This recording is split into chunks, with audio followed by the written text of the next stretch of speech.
Então, gente, o TSE está sim descumprindo a lei. E não adianta vir procuradora da República querer dizer que o voto impresso é inconstitucional, porque só na fuça dela, tá? Que o voto impresso, um voto impresso pode ser inconstitucional no mundo inteiro. Né? Inconstitucional é você impedir o eleitor de votar livremente e de ter segurança no método de apuração. Isso sim seria inconstitucional, tá? Mas eles estão invertendo tudo, né, em nome de uma ideologia e de um projeto de poder, porque, gente, é muito simples, tá? Não importa quem vota, importa quem apura, né, a eleição, tá certo? Então, nesse caso é muito claro que o nosso voto não está importando nada, né? Somente importa a vontade de quem apura as eleições. E quem apura é o TSE, e em 2014 essa apuração foi feita a portas fechadas, tá certo? Então, só com os técnicos do TSE, nenhum ministro teve acesso, inclusive eu ouvi o ministro Otávio Noronha, corregedor na época do TSE, ministro corregedor, afirmar numa coletiva de imprensa que ele mesmo não teve acesso à sala de apuração, que ninguém teve, só os técnicos de informática. Então, isso é completamente absurdo, e aí eu vou contar um detalhe para vocês, que eu ainda não contei publicamente, mas vou contar agora, que o senhor Giuseppe Giannini, que é o chefe da informática do TSE há muitos anos, tá? Quando eu fui conversar com ele, falar a respeito da segurança, né, da necessidade da segurança, do nosso voto, que precisava da impressão, ele já sabe de tudo, ele tem um discurso todo pronto, ele fala, não é assim, não precisa, é um retrocesso, isso e aquilo. Eu falei, escuta, eu não vou nem entrar na questão se em 2014 houve ou não fraude. O simples fato da apuração ter sido feita a portas fechadas já torna essa apuração completamente ilegal e inconstitucional. Sabe o que ele disse para mim?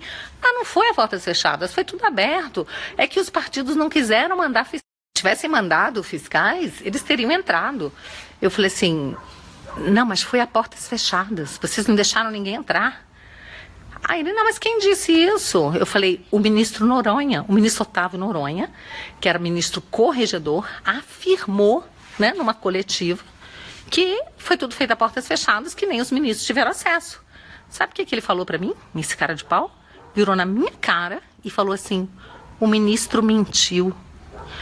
Anotem isso. O Giuseppe Giannini disse na minha cara, e eu tenho testemunhas, que o ministro Otávio Noronha mentiu quando declarou numa coletiva de imprensa que a apuração foi feita a portas fechadas. Eu falei para ele, se ele mentiu, isso é muito grave. Por que ninguém desmentiu o ministro? Ele, você é louco? O que é desmentir o ministro? Eu que não vou. Então você vê esse cara... É tão mentiroso esse sujeito, é tão mentiroso, sabe? É um absurdo. Eu tenho até vontade de conversar com o ministro Noronha para falar para isso. O problema é que eu não tenho muita esperança que... assim, os nossos homens públicos, é engraçado, eles não têm muitos brios, né? Essa é que é a verdade. A gente não pode contar com os brios dos nossos homens públicos. Bom, pessoal, então é isso que eu queria falar para vocês. Fake news, tá? Rolando solto aí, mentindo, dizendo que teremos voto impresso, muitas pessoas me escrevendo, a resolução do TSE, tá? Já está publicada hoje e bateu o martelo, são 5% apenas de voto impresso, 30 mil urnas no universo de 600 mil urnas, tá? 5% dos brasileiros terão direito ao voto impresso, não é? E vocês acham que isso adianta alguma coisa para fins de auditoria? 5%? Não vale nada. É a mesma coisa que nada. É só determinarem antes, né? Os TREs vão dizer quais são as urnas, né, que terão impressora. E é só não ter falcatrua nessas. Em compensação, 95% das urnas estarão livres, né, para que a fraude ocorra. Seja por fora, por hackers externos, seja de dentro, né? De gente de dentro do TSE, né? Das empresas contratadas, de onde for. Então, essa é a situação, tá? Que eu queria avisar logo, porque é capaz de vocês se depararem aí com essas publicações, né? Na Veja e outras que estão dizendo que vai ter voto impresso sim. E o povo comemorando. Mais uma vez, fake news, né? aí a toda, né, enganando o povo, enganando você, enganando a gente, tá certo?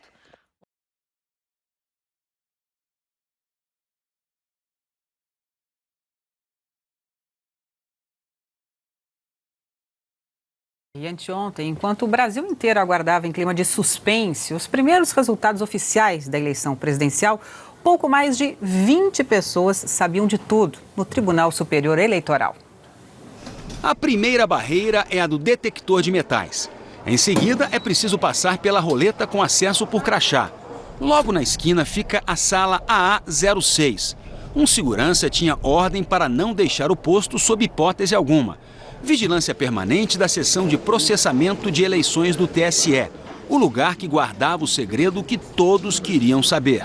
Quem teve autorização para passar desta porta, na verdade, ganhou a oportunidade de viver um momento histórico da política brasileira. Aqui, um seleto grupo de 23 pessoas testemunhou o que a população brasileira inteira queria ver. A contagem voto a voto, a disputa segundo a segundo para saber quem seria o próximo presidente do país. Mas todos ali dentro deveriam ficar incomunicáveis.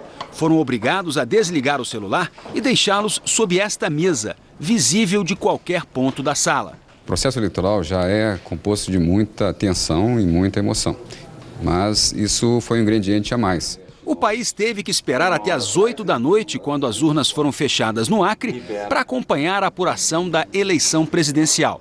Até lá, nem o presidente nem os ministros do TSE tiveram acesso às informações em tempo real. Só esses funcionários viram que às 5 horas e 15 minutos, Aécio Neves liderava a corrida presidencial com 62% dos votos, por causa das urnas do Distrito Federal e de capitais do Sul e Sudeste do país. Às 5h30, quando entraram mais votos do interior dessas regiões, a votação de Aécio Neves caiu para menos de 60% do total. Meia hora depois, Dilma Rousseff se aproximou um pouco mais. Às 6h30, quando parte dos votos dos estados do Norte e Nordeste foi revelada, a diferença entre os dois caiu para 11 pontos. Às 7 da noite, Aécio tinha menos de 4 milhões de votos à frente de Dilma. Às 7h32, só o restrito grupo testemunhou o momento decisivo da eleição. A candidata do PT ultrapassou o candidato do PSDB e assumiu a liderança. Quando finalmente, às 8h02 da noite, o país tomou conhecimento do segredo das urnas, Dilma já liderava por mais de 2 milhões de votos. Continuou na frente e, a partir daí, o Brasil apenas viu a presidente manter a liderança e, às 8h27, ser oficialmente declarada reeleita. A emoção da contagem voto a voto foi um privilégio para poucos. A gente costuma dizer que esse trabalho ele é viciante, porque toda vez que a gente termina um ciclo eleitoral, a gente começa já com muita vontade de começar tudo de novo, né? A gente retoma esse processo já com muita vontade.